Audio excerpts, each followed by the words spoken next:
One evening, Percy was bringing empty stone trucks from the harbour.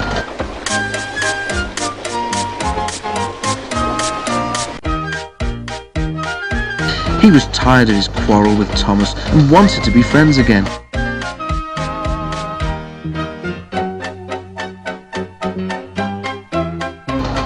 He had had a good day and was feeling extra pleased with himself.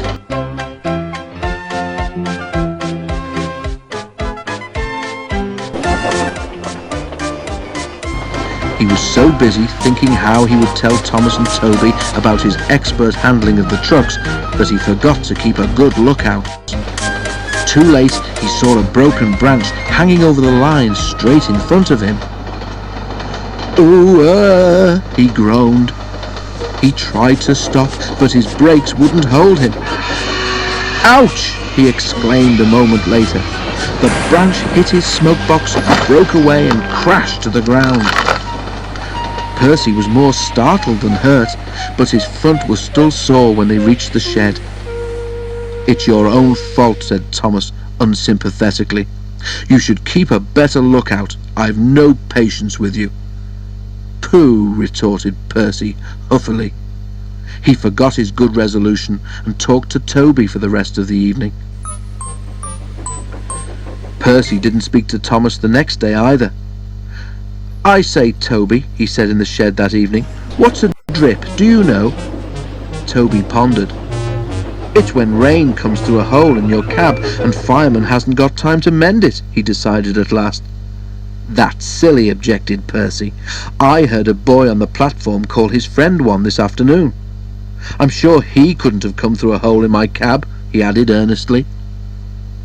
Thomas was tired of being ignored. "That's different," he interrupted loftily. "The boy just thought his friend was being a coward, or silly, or a spoilsport." Percy thought about this. "So if," he suggested reflectively, "if you stopped me from doing something nice, would you be a drip, Thomas?" "You're the drip," answered Thomas crossly. "Now go to sleep like a sensible engine and stop talking nonsense." Percy was offended.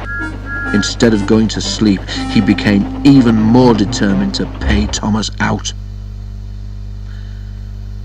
Next day, Henry's train was late at the junction. When Thomas set out along the valley, he was trying to make up for lost time. Suddenly, there was a loud bang, and something hard hit the bottom of his left-hand water tank. "Ouch!" exclaimed Thomas and stopped. As he did so, he felt water splashing cold against his wheels. "One of your side rods has broken," said his driver. "It's swung up and punctured your tank. We'll have to get help." At Farquhar, Percy was shunting. The station master came up. "Leave those trucks, please, Percy," he said. "Thomas has got a hole in his water tank. There's water dripping everywhere, and he can't get home on his own." Percy was still cross with Thomas. "I won't go," he said. "Thomas called me a drip. Let him jolly well stay there and drip himself." "But what about Annie and Clarabelle and the passengers?" reminded Percy's driver. "Do they deserve to stay out all night too?" Percy was sorry at once. "I forgot them," he said. "We must rescue them in case they turn into drips too." He hurried away.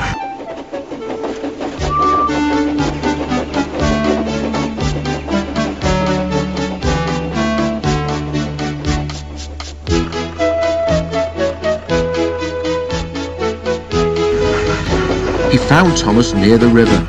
Everyone was glad to see him, and the passengers thanked him for coming. "I'm sorry I was rude," said Thomas as Percy helped him back to the shed. "That tank of mine turned me into a bigger drip than we expected, didn't it? Can we be friends again, please?" Percy was delighted to agree.